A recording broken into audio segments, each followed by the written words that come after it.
You are now listening to the Peter and Jake Talks Wrasslin podcast, a weekly review of Monday Night Raw and other wrestling-related topics. And here's your hosts, Peter Day and Jake Grandi. Hello, boys and girls. How's it going? We made it. We made it. We did. Yeah, hook or crook, we made it. Boot 'em out to the trunk. Turn the bass up. You are now checking out episode 69. Oh, yeah. 69. We the 69 boys here. Tootsie roll. I'm trying to tootsie roll.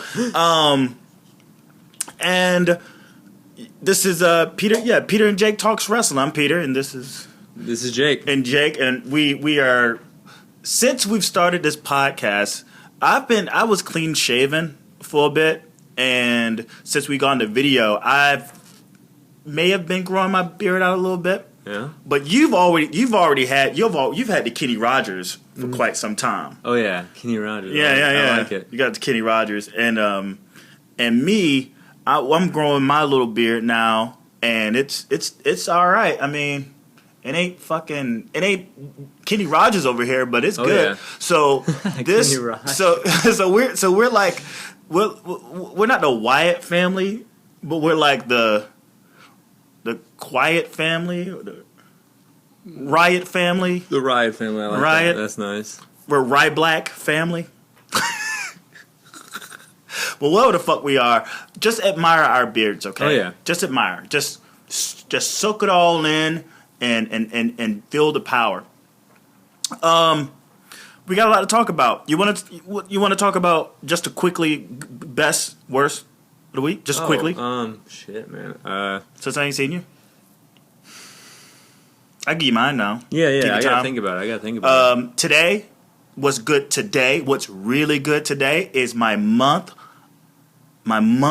anniversary of quitting smoking. I haven't had a cigarette since my 38th birthday, which was November 9th. Today is December 9th, and I haven't touched the cigarette. So you may as well nip that in the bud. I think I'm pretty much considered an ex-smoker. My worst is watching my Indiana Pacers go up against the Golden State Warriors. Golden State's too much. We exposed their bench. Definitely. We exposed their bench because we were down 28. We actually we lost only by like 9, but we got it down to 6. So maybe we exposed their bench. Maybe we're somebody that you can look forward to in the East to battle it out with LeBron in Cleveland, or saving Porzingis in New York, or over in Boston. They're doing things in Boston too, but it sucked to see what's his name, that high yellow motherfucker, Klay Thompson. Both them high yellow motherfuckers, Klay Thompson and Steph Curry. Yeah, I know you from Carolina, but fuck that. I don't care. You high yellow ass. Klay Thompson scored 29 points on us in the first half. 29 points. He hit 8 3-pointers. 8. Doop, doop, doop, doop. As we sat and just watched it all. But that's my worst. Oh yeah, I haven't had a chance to watch too much of anything, but I would say probably my best is still the Panthers. It was awesome watching them beat the Saints. It was a. Oh yeah, especially after the last few years, man. The Saints they're pretty good. I mean, not like the last, but like the last little while, they definitely were. Well, since our rivalry's been heated, it's been back and forth. For sure, and it was good. Was it 14-0, 13-0, 12-0? 13. I think it's 13-0. 13-0. That's ridiculous. And then I guess my worst is I'm even less of a college football fan, but every time a North Carolina team loses to a South Carolina team, man, I can watch. I mean, I know Clemson. Yeah. In Carolina. The thing about Carolina is that this is a huge leap. We've always been in trouble, every year. Since Mac Brown left, we've been on academic probation for our football team. Yeah, and then I know Terrence is happy, but I mean. Man, I always like to cheer for the the team on top, North Carolina. Maybe he's listening. Maybe he's fuck that. If we would have played that game in the Dean Dome, it would have been different. I'm glad I sent him a Facebook. I made that post on my Facebook, and I put his name in it. And I think he knows what the history is.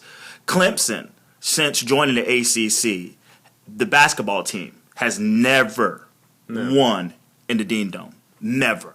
It's the longest streak of any college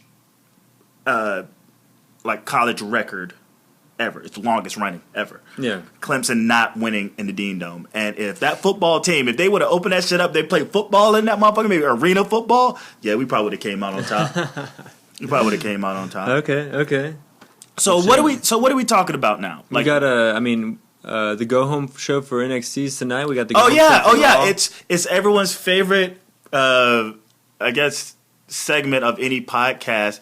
It's called NXT is developmental. NXT is developmental, and he doesn't like the title. I love the title. I don't mind. It's whatever. You don't like the title, man? Just go along with it, man. Yeah, get along with it because you get all close and. But yeah, NXT developmental this week is going to focus on the upcoming. I want to say pay-per-view. Yeah. Their special WWE Network special. That is NXT TakeOver from London.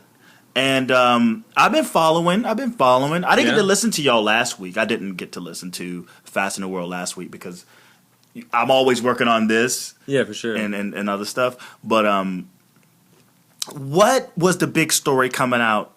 I think you did the promo with the men's only jackets. Yeah, Dash and Dawson. Okay. They were talking about how they're facing Cass. Now, this is for the belt. Dash and Dawson, Enzo and Cass just for the tag team titles. Yeah, Dash and Dawson beat the Vault Villains. And I think Enzo and Cass, there's tons of rumors about them going up to the main roster. I think Carmella, Cass, and Enzo all together are a complete package if they stay as a team. It would be, good to feud with, probably maybe the Ascension. And then you can bring it, nothing too big, but I do think that they can come up to the main roster and they're arena. They can get over in an arena setting. So I think that have them lose and then have Dash and Dawson retain. Wait out the WrestleMania. Yeah, you think so? Oh, please wait till that. You don't want to be part of this clusterfuck. I don't care how good the money is. You don't want to be part of this clusterfuck. What they got going. The tag team division. You think Enzo and Cass should take them? I mean, they're definitely over. I mean, they're definitely deserving of an NXT title run. I think what should happen if they're going to come up anytime soon. I think the coolest thing you could probably do with them, and it wouldn't be Big Cass. It would be Enzo, and he would come out with Cass at the Royal Rumble, do his entire speech, and then never make it to the ring because his speech is longer than. His speech or whatever is longer than how long he has to enter or something like that, and get eliminated real quickly, like as a kind of joke. Well, that's a few months away. I know. I don't know if you would agree with that because do you see? I kind of see them as somewhat of a comedy act. Sure. They're definitely, but I think I don't know. I don't think you should let people fall on their face to begin. I think if you brought them up and you got the saying over enough, and then you did it at Rumble, I could see something like that. But to introduce them at Rumble or anything like that, I don't know. Yeah, with them coming out, you hear the music, and he's cutting his promo. Because I feel like when he goes up, he's going to fill in where Santino Marella left off, and I bet he'll gladly take that spot. That's a lucrative spot. Well, don't you think that's like a eventual spot for him? But when they come up, they can be hot because they are over in NXT, and especially with like mouthpieces like Xavier Woods. I think like maybe they could do Big Cass and Big E versus with Xavier Woods and Enzo on the sides, and then they could do tag teams with the New Day. Mm-hmm. You could do a lot of different stuff. Yeah. I mean, and just the fact that Enzo is such a great mouthpiece, that sounded weird, that he could actually be more of the manager type, just like Xavier would, for Big Cass as he ascends to the top. They do their tag teams every once in a while, but as long as you protect Big Cass, Enzo can always take the pinfalls because that makes Big Cass look real strong, and he would have like pretty much a hype man and like a lady with him, and then there you go. And he's big enough. I think the ultimate worker is Big Cass. The ultimate showman is Enzo. So bring them up together, keep them as strong as possible. But when the eventual breakup, keep Enzo around for a comedy or maybe a managerial role. But my question is, how do they deserve a title shot? How do they deserve a title shot? The members only jackets? Did they say, hey, you think you're so whatever? We give you a championship. I don't remember the exact wording, but I think it was they were number one contenders, and Dash and Dawson jumped them, and then. So they were out for a while, and then since then, Dash and Dawson won the tag titles, being the number one contenders, and the members only jackets. Yeah, and so now not only do they have never lost their number one contender shot because they got jumped, but the guys who jumped them are the tag champs. So you think the members only jackets retain? Yeah, I think the members only jacket retain, keeping them strong heel. I'm impressed that you're actually going along with my members only jacket. No, yeah, members only jacket go heel only because there's a really super over team, Jordan and Gable, who I think would only shine more because they were so hot they had to go from heel to face. So I think that face team going up against probably the real heated up heel champions would be a good. For the next takeover. You think Jordan and Gable started off as heels? Oh, yeah, they were arrogant. They're supposed to be arrogant and everything, but then they got over in the ring. I feel like, and they definitely were like I think to begin with because they were they started wrestling guys like Rhino and Corbin and things like that. They were definitely supposed to be heels I think at the beginning, but maybe I don't know. But they're definitely faces now, and I think that's what's going to happen eventually. So you keep Dash and Dawson with the title. And then you just feed them to Jordan and Gable.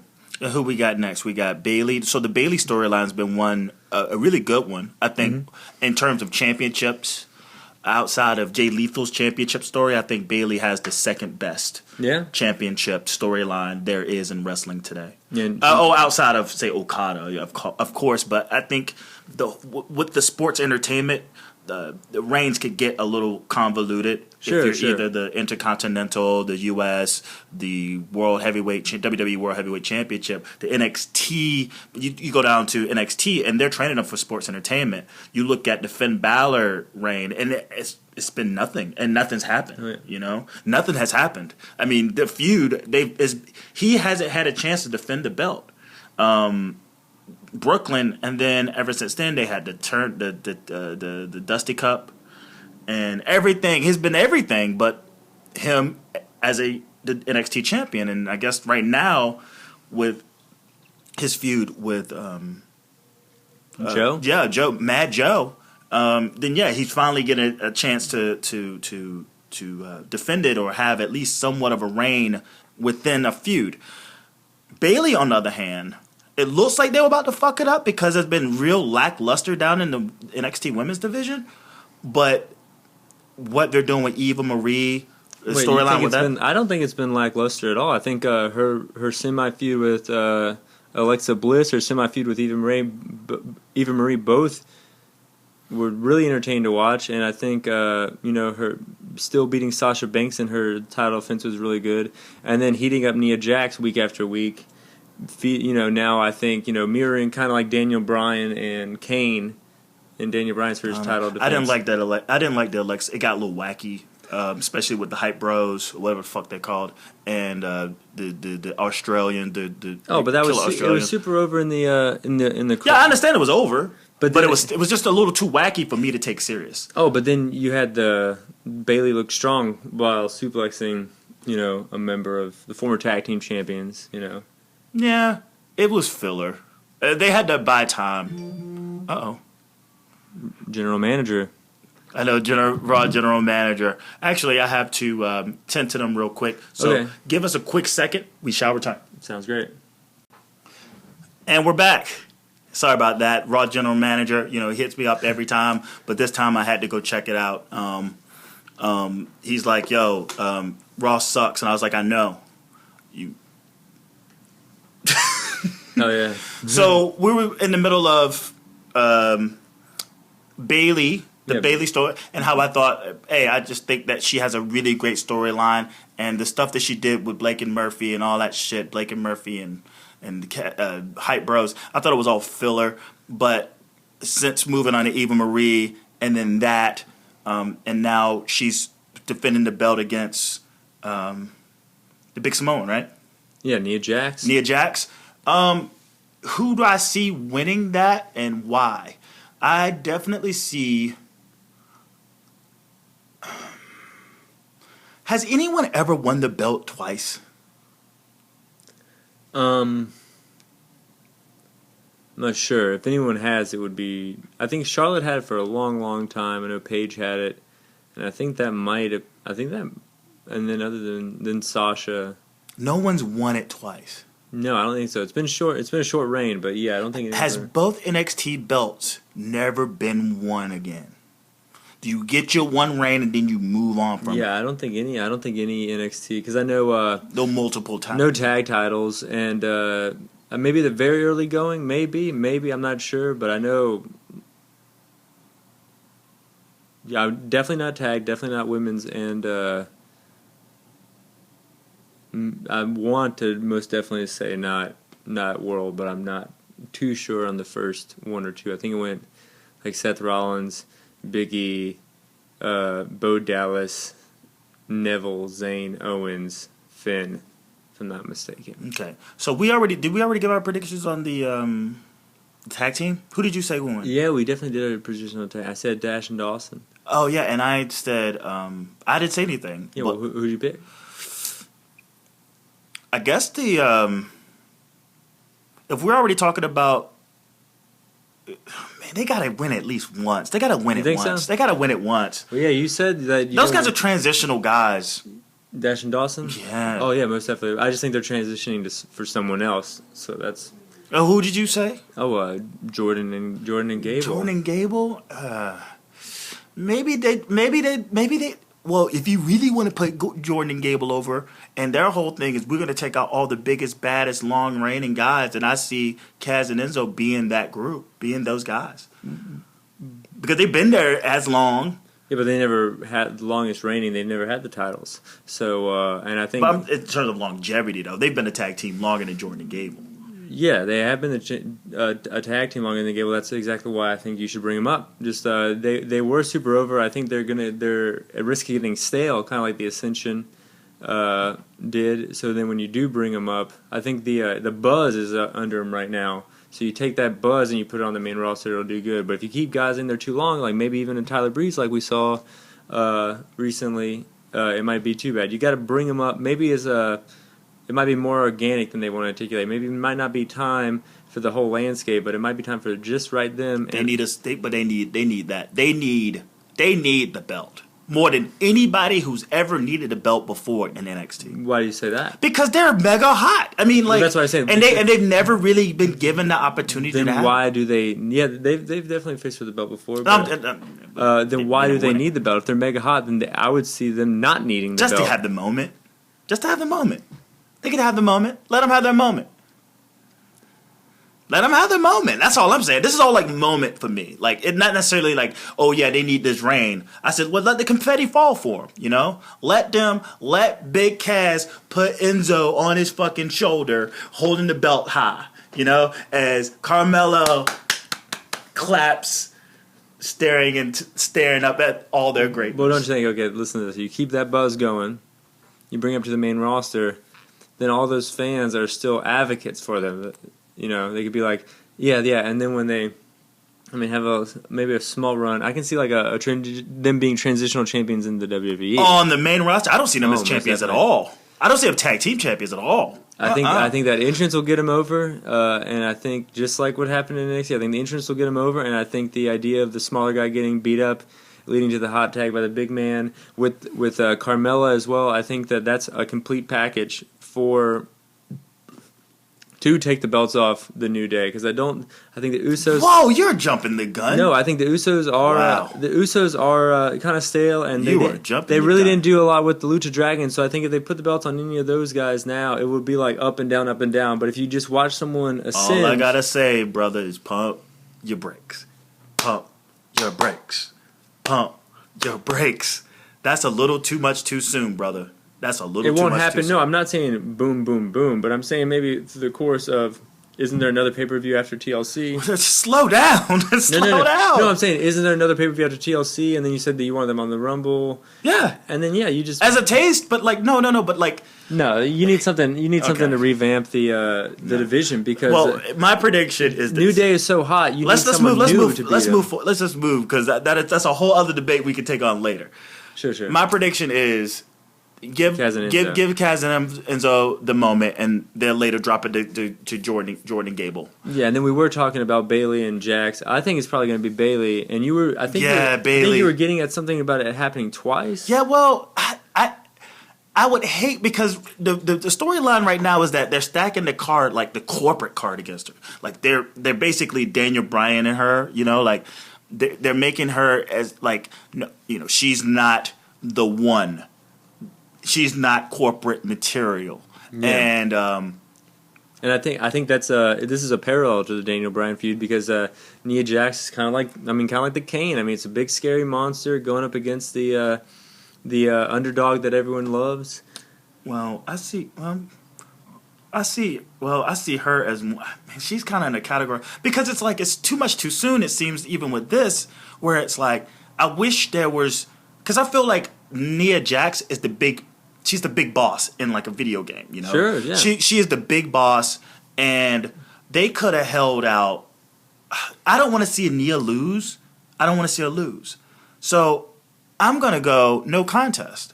I know it's a shame they show up all the way to London to have a no contest, of a match. But let's just say Bayley wins. Okay, I'm going to say Bayley wins.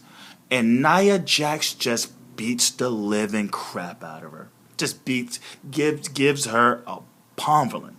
And, okay, we're making Nia strong, but we still got the Divas champion. Okay, that's it. I wouldn't mind seeing that. That's a good prediction. Like something goes awry. And then we got Finn and Joe. Before that, you know what else is on the card? I thought we were just going to discuss that. I know. But just a quick one. Who do you think will win between Apollo Crews? No, you got to discuss it. Apollo Crews versus Corbin. That's probably one of the toughest ones. I'm not sure. Oh, really? I'd have to probably see the Go Home show before I even make a prediction. All these are before the Go Home show, I should say. So I'm not too sure. Crews winning. I'm just saying, and Crews winning. Yeah.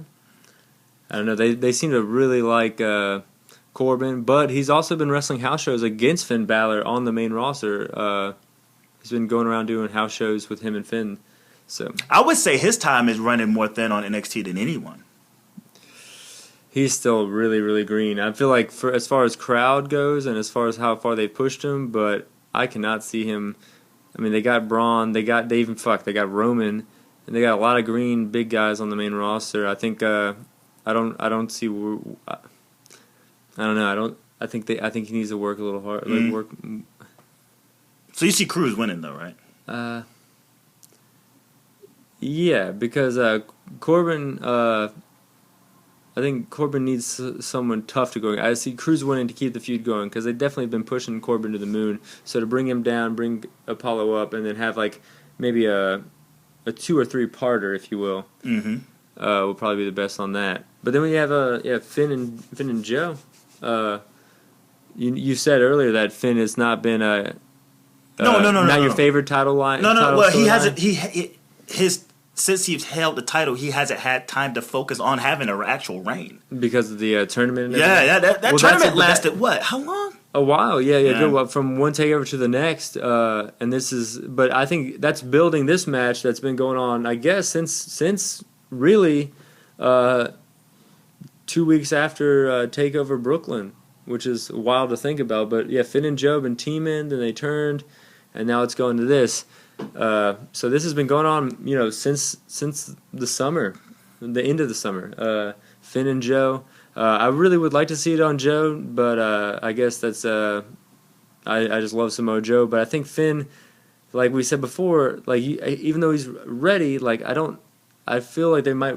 I think if they take their time with Finn, it might work out better in the long run, because I can see him being a big star, because he was already a proven gigantic superstar in Japan and in Europe. Joe could take the loss.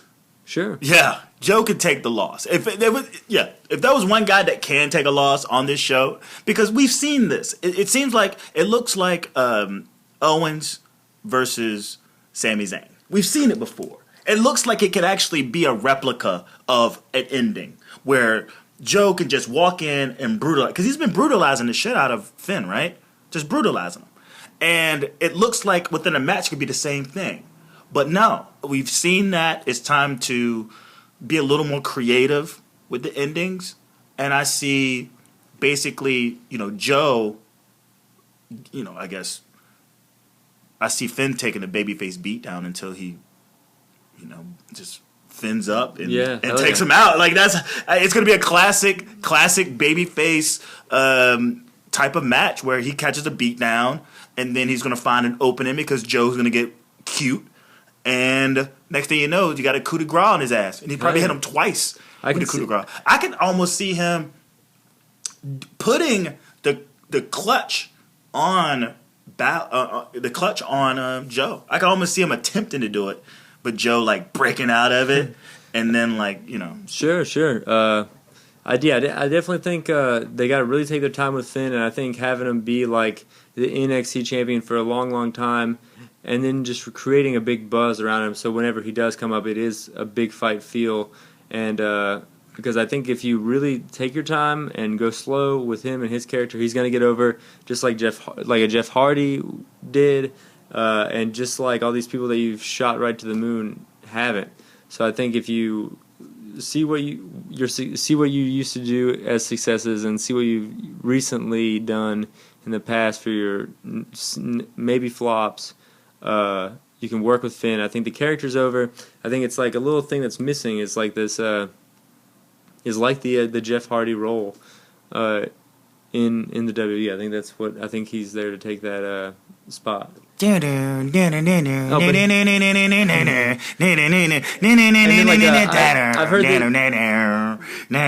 really feel like in these go ahead.